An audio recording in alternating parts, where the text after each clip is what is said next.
कि देखो अगर तुम भाजपा को रोकना चाहते हो बिहार में, हम हाथ बढ़ाए हैं तुमसे हाथ मिलाने के लिए, मगर अगर तुम हमारे हाथ बढ़ाने को कमजोरी समझते हो तो याद रखो तेजस्वी, ये हाथ तुम्हारे गिरेबान के तार से भी खेलने को तैयार है।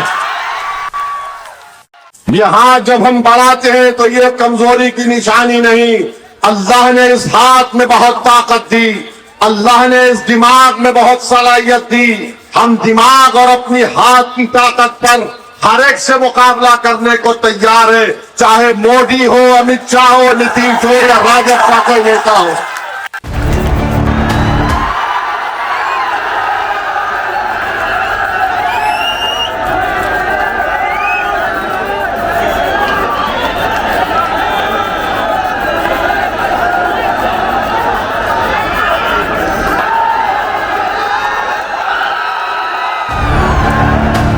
और अल्हम्दुलिल्लाह इतनी बड़ी तादाद में जहां पर आप जमा हुए हैं, आपका बेहद शुक्रिया।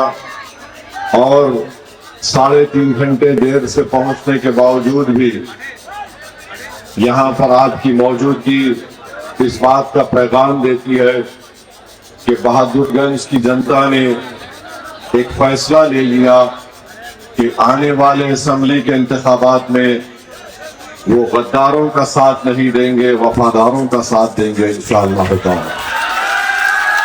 और मुझे यकीन है कि यहां से मजलिस इत्तेहादुल मुस्लिमीन की कामयाबी होगी, क्योंकि आपने ही अपने वोटों से यहां से मजलिस को कामयाब किया था। बड़ी तकलीफ होती है जब वो लोग जिनको हमने अपने खून पसीना देकर कामयाब किया, उनके लिए तमाम मजलिस के रुफाओं ने, अख्तरुल ईमान साहब ने, माजिद हुसैन ने, आदिल हसन ने, आफ्ताब साहब ने, बल्कि ऐसे कई सैकड़ों मजलिस के जिम्मेदारों ने मेहनत की।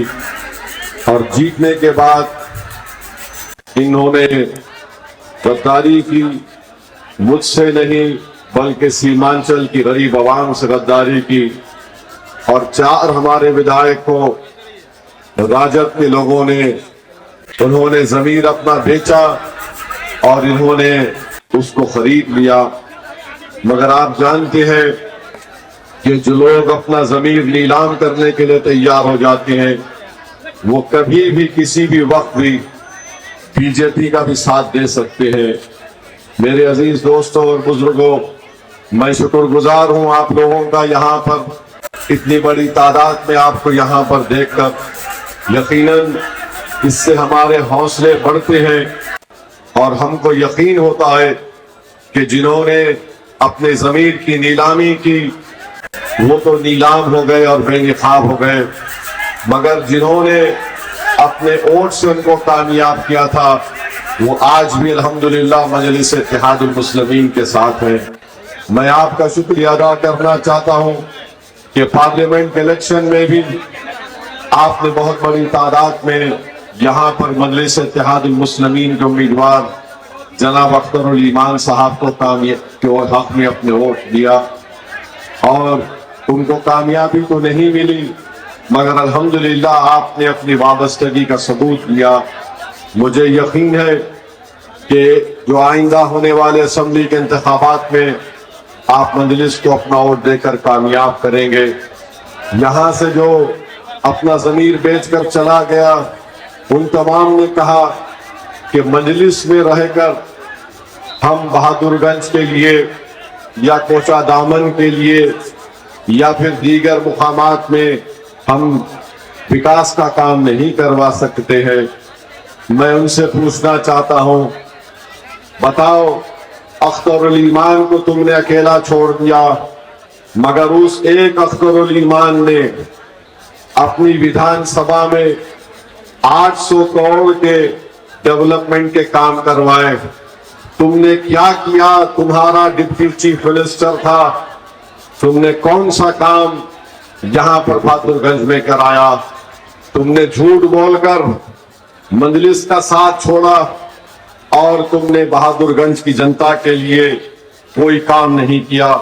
मेरे अजीज दोस्तों और बुजुर्गों, आप जानते हैं कि जो लोग अपना जमीर 6 करोड़ में बेचते हैं, वो ये नहीं बता पा रहे हैं कि बहादुरगंज और टेरागाज की जो रोड है वो क्यों मुकम्मल नहीं हुई। वो ये नहीं बता पा रहे हैं कि परमाणु पत्र जब SIR हो रहा था नहीं दिला सके। वो ये नहीं बोल पा रहे हैं कि यहाँ पर बहादुरगंज में SDM का ऑफिस क्यों नहीं पहुंचा। वो ये नहीं बोल पा रहे हैं कि कैंसर के इतने बड़े अमराज मरीज यहाँ पर है, उनके लिए एम्स नहीं बना सके। मगर ये बहुत से काम इंशाअल्लाह ताला मुझे यकीन है कि यहाँ से मजलिस के उम्मीदवार की कामयाबी के बाद ये तमाम काम यहाँ पर करवाए जाएंगे। मैं आपको बताने के लिए यहाँ पर आया हूँ और खड़ा हूँ कि अक्सर ये लोग कहते हैं कि मजलिस के ताल्लुक से कि मजलिस के उम्मीदवार को खड़ा होने से वोट कट जाती है। मेरे भाई अख्तर ईमान साहब और मैंने कई बार कहा कि हमारे खड़े होने से बीजेपी नहीं जीतती। आप बताइए, मेरे पास मैं तो चैलेंज कर रहा हूं, चाहे राजद या कांग्रेस का कोई नेता मुझसे आकर बहस कर ले कि मजलिस के खड़े होने से किसको फायदा पहुंच रहा है। तुम 10 मिनट मेरे दलील के सामने नहीं ठहर सकोगे। मैं तुमको 10 मिनट में उठाकर भगा दूंगा, क्योंकि इतने दलीलें मेरे पास हैं। अख्तर ईमान से लोग आकर कहे कि अख्तर भाई आपके नेता ओवैसी अलायंस करना नहीं चाहते। अख्तर ईमान साहब ने मुझसे कहा, मैंने कहा अख्तर भाई ये लोग क्या चाहते हैं। उन्होंने कहा कि लोग कह रहे हैं कि हम लालू प्रसाद यादव को लेटर लिखे। मैंने कहा उनको बोलो क्या लिखना है, कागज पर लेटर लिखकर साइन करके भेजा दो। 2 लेटर अख्तर ईमान ने जनाब लालू प्रसाद यादव को लिखे। फिर उनके बेटे ने कहा नहीं मुझसे कोई बात ही नहीं हुई, मुझे नहीं मालूम। मुझे एक बात बताइए, आप और हम जिस परिवार का हिस्सा है, अगर हमारे घर में अगर हमारा कोई घर का बड़ा आदमी अगर हम उसके पास चले जाते तो कहता है कि मैंने ये लाइन डाल दी है और हम अपने बड़े के फैसले को कबूल कर लेते हैं। ये एक अजीब शख्स है जिसका बाप जिंदा है, अपने वालिद की जिंदगी में कह रहा है कि मुझसे नहीं बात करे। मैंने कहा इसकी भी हुज्जत पूरी करो अख्तर भाई। तो अख्तर भाई ने कहा कि सर इसको लेटर मैं दूंगा और अपने तरीके से दूंगा। मैंने कहा लेटर आप दे दो, तरीका आपका। तो अख्तर ईमान ने ढोल बजाकर उसको ले जाकर घर पे लेटर दिया ताकि इनको मालूम हो जाए, पूरी दुनिया को मालूम हो जाए कि मजलिस अलायंस करना नहीं चाहती बल्कि करना चाहती थी। लेटर दिया। लेटर में अख्तर ईमान ने क्या लिखा कि हमको तुम गठबंधन का हिस्सा बनाओ, 6 सीट दो हमको, 5 तुम जीत चुके थे, 6 दे दो।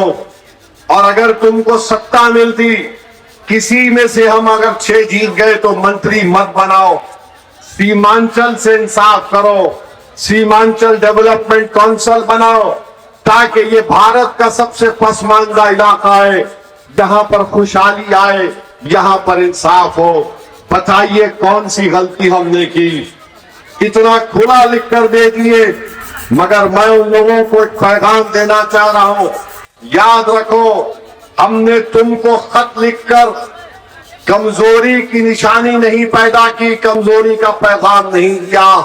हमने तुमको खत लिखकर कहा कि देखो अगर तुम भाजपा को रोकना चाहते हो बिहार में, हम हाथ बढ़ाए हैं तुमसे हाथ मिलाने के लिए। मगर अगर तुम हमारे हाथ बढ़ाने को कमजोरी समझते हो तो याद रखो तेजस्वी, ये हाथ तुम्हारे गिरेबान के तार से भी खेलने को तैयार है। ये हाथ जब हम बढ़ाते हैं तो ये कमजोरी की निशानी नहीं। अल्लाह ने इस हाथ में बहुत ताकत दी, अल्लाह ने इस दिमाग में बहुत सलाहियत दी। हम दिमाग और अपनी हाथ की ताकत पर हर एक से मुकाबला करने को तैयार है, चाहे मोदी हो, अमित शाह हो, नीतीश हो या राजद का कोई नेता हो। हमारी इस पैगाम को तुम कमजोरी मत समझो।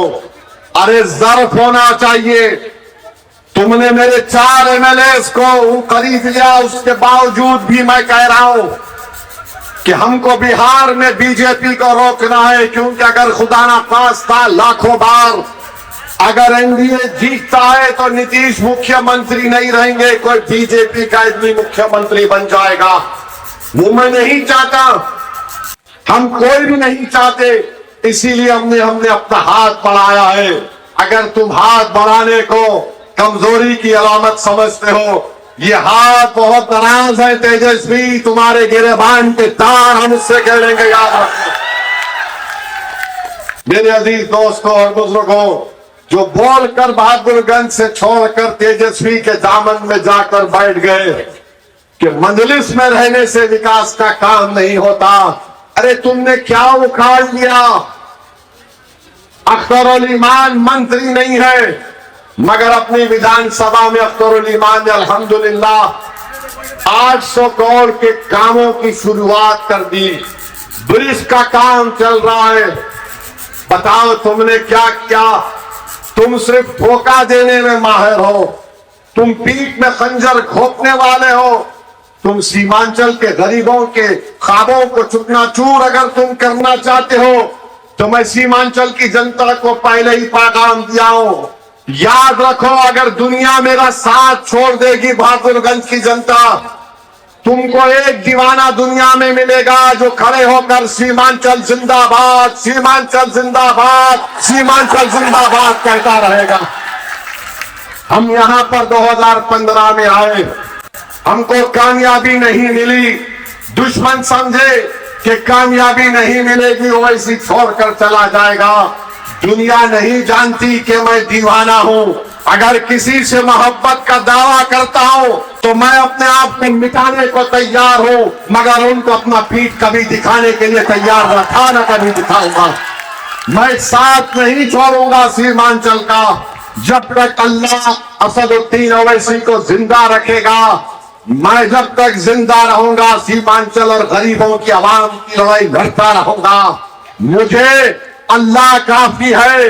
अरे लोग आएंगे चले जाएंगे, मगर एक इंसान की जबान की भी अहमियत होनी चाहिए। अगर हर चीज को हम नापेंगे फायदा होगा या नुकसान होगा, तो मेरे भाई ये नुकसान फायदे में हम काम नहीं कर सकेंगे। हमको काम करना है कि तुमसे मोहब्बत है, तो मोहब्बत की बुनियाद क्या है? मोहब्बत की बुनियाद अमल है।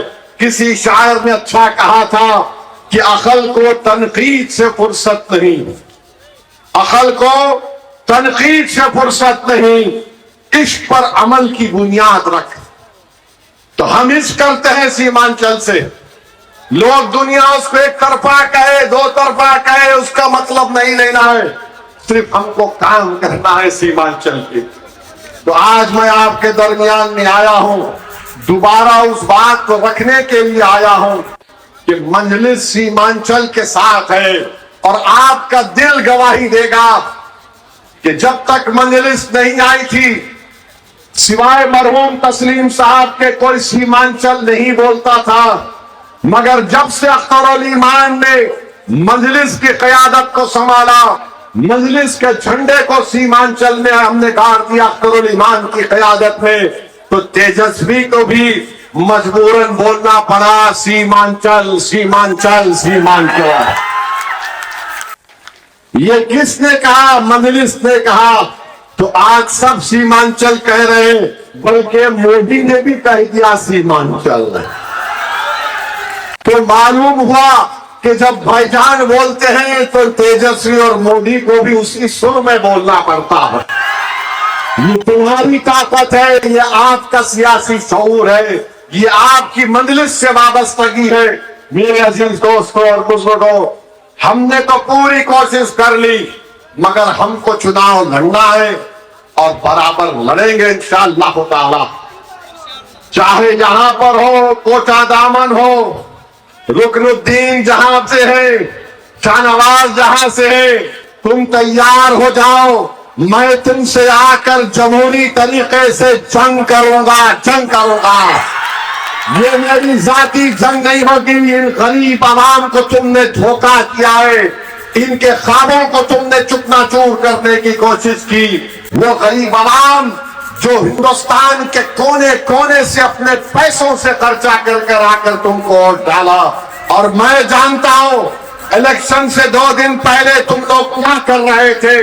तुम मेरे सामने आकर हाथ की भीख मांग रहे थे कि साहब हमको बचा लो, चुनाव के लिए 2 दिन है। अरे मैं जो कुछ कर सकता था मैंने किया, मेरा अल्लाह जानता है। मैं इसलिए किया क्योंकि मैंने सीमांचल की आवाम को एक वादा किया और उस वादे को पूरा करने के लिए हम तमाम ने अपना सब कुछ अपने दांव पे लगा दिया। नहीं, हमारे उम्मीदवार को कामयाब करना है क्योंकि सीमांचल की जनता को हमने वादा किया। तो मेरे अजीज दोस्तों और बुजुर्गों, मेरे अजीज दोस्तों और बुजुर्गों, आप जानते हैं कि मोदी ने भारत में एक काला कानून वक्फ का बनाया है, जिसकी तारीफ नीतीश कुमार ने की, चंद्रबाबू नायडू ने की, चिराग पासवान ने की। और एक ऐसा कानून बनाया गया जिसके जरिए नरेंद्र मोदी बिहार के मस्जिदों को हमसे छीनना चाहते हैं, दरगाहों को, खानकाहों को, कब्रस्तानों को, ईदगाह को छीनना चाहते हैं। तो मैं आपसे अपील कर रहा हूं मेरे अजीज दोस्तों और बुजुर्गों, उस कानून के खिलाफ आपने देखा कि भारत की पार्लियामेंट में मैंने तमाम कानूनी दलीलें देकर बीजेपी ने जो कानून लाया उनको झूठा साबित किया। ये वक्फ को बचाने के लिए कानून नहीं लाया गया, बल्कि ये हमारी वक्फ की जायदादों को लूटने के लिए लाया गया है। आज हमारी मस्जिदों के ऊपर इनका निशाना है। तो मेरी आपसे गुजारिश है कि हमको मुत्तहिदा तौर पर अपने आप को मुत्तहिद होकर अपने के वोट को इस्तेमाल करना चाहिए, ताकि हम पैगाम दे सके फिरका परस्त ताकतों को कि हम तुमको अपने वोट के जरिए शिकस्त देंगे जो तुमने ऐसा काला कानून बनाया है। मेरे अजीज दोस्तों और बुजुर्गों, नरेंद्र मोदी और बीजेपी बड़ी बड़ी बातें करती हैं नेशनलिज्म के बारे में, कौमियत के बारे में। नरेंद्र मोदी ने कहा था कि खून और पानी एक साथ नहीं बह सकते। मोदी ने कहा बातचीत और आतंकवाद एक साथ नहीं हो सकता। मगर आपने देख लिया कि नरेंद्र मोदी सिर्फ जबानी डायलॉग मारते हैं, लंबी लंबी छोड़ते हैं, और हमारी भारत की क्रिकेट की टीम को नरेंद्र मोदी की सरकार पाकिस्तान से क्रिकेट मैच खेलने की इजाजत देती है। और नरेंद्र मोदी सीमांचल को आके बोलते हैं कि यहां पर बांग्लादेशी है। अरे मोदी जी, 65 लाख नाम इलेक्शन कमीशन ने निकलवा दिए, उसमें कौन सा निकला सीमांचल का बांग्लादेशी बताओ। मोदी और अमित शाह के बोलते यहां पर आबादी बढ़ रही है। अरे आबादी बढ़ रही है तो मोहन भागवत आरएसएस का क्यों पुकार के बोल रहा 3 बच्चे पैदा करो, 3 बच्चे पैदा करो। मोहन भागवत बोल रहे कि 3 बच्चे पैदा करो।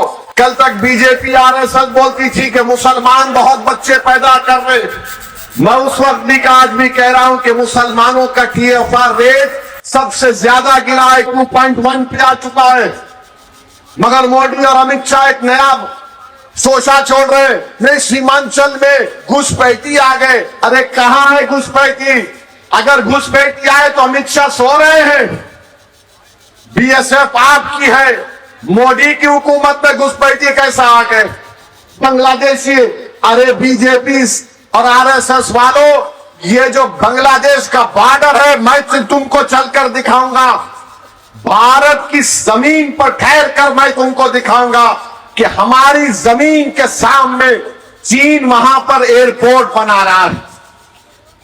और मोदी चीन का नाम सुनते कि खामोश हो जाती है, चीन को कुछ बोलते ही नहीं।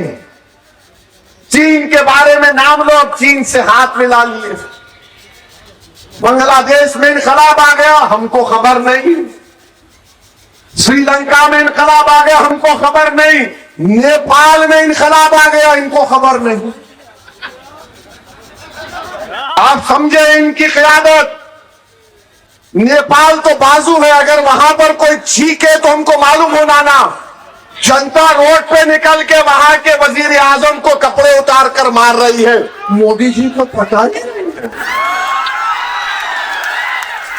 मगर सीमांचल में घुसपैठी बांग्लादेशी है।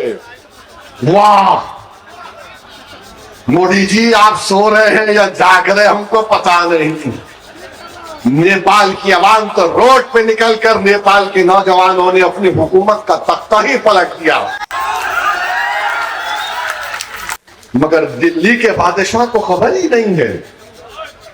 अब आप बताइए, जिसको पड़ोस में क्या हो रहा नहीं मालूम, जिसको बांग्लादेश में चीन हमारी जमीन के सामने एयरपोर्ट बना रहा है नहीं मालूम, वो बांग्लादेश जो कभी भारत का बहुत करीब था, आज पाकिस्तान से उसके रिश्ते मजबूत हो गए। बोलो क्या हो रहा है बीजेपी वालों, बोलो। तुम यहां पर सीमांचल को आकर यहां की जनता को बदनाम करने की बात बीजेपी करती है। अरे गाया में आप फैक्ट्री खोल रहे हैं तो सीमांचल में क्यों नहीं खोलते मोदी जी? तो बोले ने मैंने पूर्णिया एयरपोर्ट खोला। अच्छा, एयरपोर्ट में भी फ्लाइट अहमदाबाद जा रही है, हैदराबाद नहीं जा रही है।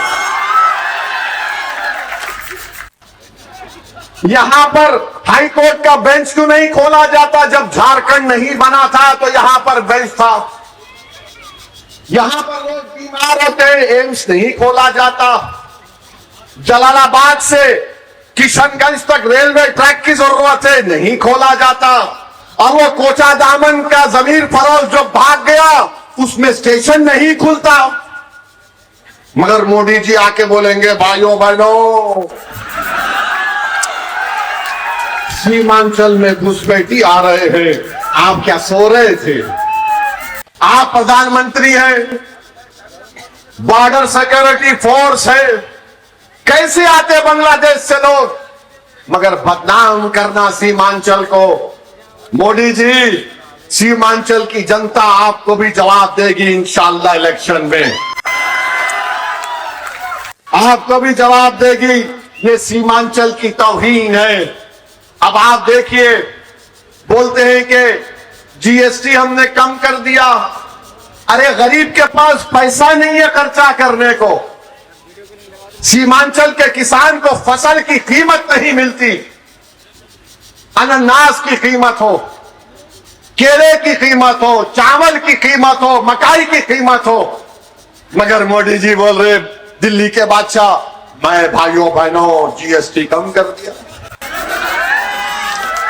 अरे गरीब के पास पैसा नहीं है। इतनी गरीबी भारत में बढ़ चुकी है। मेरे अजीज दोस्तों और बुजुर्गों, हम आपसे अपील कर रहे हैं कि मजलिस को मजबूत करिए और मजलिस के हक में पहले से ज्यादा अपने वोट का इस्तेमाल करिए। एसआईआर हुआ, एसआईआर जब हुआ तो मैं, अख्तर भाई, हमारे तौसीफ आलम साहब, हम लोग दिल्ली गए, इलेक्शन कमिश्नर साहब से मिले और हमने उनके सामने अख्तर भाई हमने कहा था इलेक्शन कमीशन के चीफ इलेक्शन कमिश्नर को कि साहब बीजेपी हमारे सीमांचल को बोलती है घुसपैठियों का इलाका है, आप ऐसा होने मत दीजिए। तो चीफ इलेक्शन कमिश्नर ने हमारे सामने वादा किया था कि हम ऐसा होने नहीं देंगे। मगर 65 लाख नाम आ गए मोदी जी, कोई घुसपैठी नहीं निकला। आप पहाड़ कोट के भी चूहा नहीं निकाल सकते। मेरे अजीज दोस्तों और बुजुर्गों, इस बिहार प्रदेश में 20-22 साल कांग्रेस की सरकार रही, 15 साल राजद की रही, अब 20 साल नीतीश कुमार की सरकार रही। कभी राजद के साथ तो कभी बीजेपी के साथ, तो कभी राजद के साथ तो कभी बीजेपी के साथ। अब नहीं मालूम नीतीश कुमार कल सुबह उठकर किसके साथ चले जाएंगे। मगर इतने साल आप खो चुके, इतनी पार्टीज को आपने वोट दिया, हमारे बुजुर्गों ने दिया, हमारी 2-2, 3-3 पीढ़ियों ने दे दिया, मगर क्या हासिल हुआ बताइए आप। मैं बहादुरगंज के नौजवानों को बता रहा हूं, बिहार में करीब 60% आबादी 25 साल से कम उम्र नौजवानों की है। नौजवानों, ओवैसी अख्तर ईमान तुम्हारी लड़ाई लड़ रहे हैं, क्योंकि कल का दिन, कल का निकलने वाला सूरज तुम्हारा मुस्तकबिल का सूरज होना चाहिए। नौजवानों, हम तुम्हारी लड़ाई लड़ रहे हैं। अब हमारी जिंदगी के दिन कितने बाकी हो हमारा रब जानता है, मगर जितना भी वक्त अल्लाह ने हमको दिया है, हम यही चाहते हैं कि ये 25 साल से कम उम्र के नौजवान लड़के और लड़कियां जो बिहार की आबादी का करीब 60% का हिस्सा है, इनका मुस्तकबिल रोशन हो, ये कुछ हासिल कर सके जिंदगी में। जो इनके बाप दादा ने नाइंसाफी देखी हो, नाइंसाफी ये नौजवान ना देखे, ये हमारी कोशिश है। मैं तुम्हारे सामने हाथ फैलाकर कह रहा हूं कि आप हमारा साथ दो। नौजवानों, तुमने बरसों इन लोगों का साथ दिया, तुम मुझ जैसे एक दीवाने का साथ दो। याद रखो, मैं उन लोगों में नहीं हूं जो तुम्हारा भरोसा लूट कर भाग जाऊंगा। तुम मेरा साथ दो, मैं तुम्हारे साथ जिंदगी भर रहूंगा। मैं तुमसे वादा किया और फिर कर रहा हूं, मैं जब तक जिंदा रहूंगा तुम्हारी जबान में तुम्हारी लड़ाई को अपनी लड़ाई समझता था और लड़ता रहूंगा। मैं इस दुनिया से भी जाऊंगा, अगर इस मुल्क में गया तो तुम कभी आना और अपने कंधे पर मेरा जनाजा उठाकर कब्रिस्तान को लेकर जाना, मगर मैं तुम्हारा साथ छोड़ने को तैयार नहीं हूं। हमारी लड़ाई सीमांचल की, ये हमारी लड़ाई है, ये तुम्हारी लड़ाई भी है, इसमें हमारी जिद भी शामिल है। बस करना यह है कि जिसको आपने बरसों आजमा लिया, हमको भी थोड़े साल के लिए आजमाओ, थोड़े साल के लिए आजमाओ। जब एक एमएलए अख्तर ईमान अपने विधानसभा में 800 करोड़ के काम शुरू करवा सकता है, बात मुकम्मल भी हो गए। सोचो, अगर कोई जज्बे के साथ काम करेगा, बहादुरगंज में लड़ेगा, तो इंशाअल्लाह ताला काम होगा। और अगर काम नहीं होगा, मैं आपको बता रहा हूं, हम चक्का जाम कर देंगे नेशनल हाईवे को। काम होना पड़ेगा सीमांचल में, जब पूरी कोशिशें की जाएगी और ये फैसला होगा कि नहीं, ये लोग सुनने वाले नहीं है, तो जमहूरी तरीके से जिस तरह चंपारण में महात्मा गांधी ने सत्याग्रह का ऐलान किया था, हम भी ऐलान करेंगे। आओ सीमांचल की जनता, अब सत्याग्रह होगा सीमांचल की डेवलपमेंट के लिए। तो मेरे अजीज दोस्तों और बुजुर्गों, हमको और दो जलसों में जाना है। अगर आप मजलिस का साथ दे रहे हैं इस आने वाले विधानसभा के चुनाव में, अगर आप सीमांचल की नाइंसाफी की लड़ाई में हमारा साथ दे रहे हैं, अगर आप उन लोगों को वोट नहीं देंगे जिन्होंने हमारे बाप दादा के मुस्तकबिल को बर्बाद कर दिया, तो मैं आपसे अपील करूंगा, अपना जेब से सेलफोन निकालिए, लाइट जलाइए, ताकि पटना में भाजपा, राजद, नीतीश कुमार को उनकी दिमाग की बत्ती खुल जाए। आज यहां से बहादुरगंज से पैगाम देंगे, थोड़ा अपना सेलफोन लाइट जलाओ, ताकि गद्दारों को भी मालूम हो जाए कि तुम्हारी बत्ती गुल होने वाली है। तो लगाओ मेरे साथ, सीमांचल की जनता जिंदाबाद, सीमांचल की जनता जिंदाबाद, सीमांचल की जनता जिंदाबाद, मजलिस पार्टी जिंदाबाद, मजलिस पार्टी जिंदाबाद। अस्सलाम वालेकुम व रहमतुल्लाहि व बरकातहू।